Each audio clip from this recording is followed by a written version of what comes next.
என்ன ரொம்ப பொல்லாதவன் கெட்டவன் சொன்னாங்களா எல்லாரும்? என் தாய் மலடுன்னு சொன்னான் ஒருத்தன். அந்த மாதிரி என்ன கெட்டவன் சொல்றது. உன்னை பார்த்தா ரொம்ப பெரிய ஆளோட புள்ளை மாதிரி தெரியுது. இந்த பசங்களோட சேராத.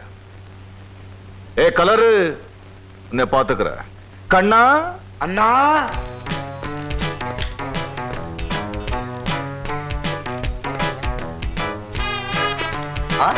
ரஜினி ஸ்டைலுமா?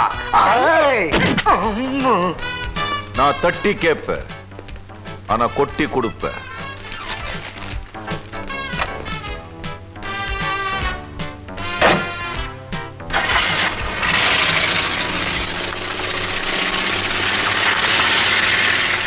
ஏயா இதான் உன் வீரமா? அடி வாங்கிட்டு நிக்கிறியே. நின்னானு பரவாயில்லைங்க, சோர்ந்துட்டாரு. இவர் நம்பினா அவ்வளவு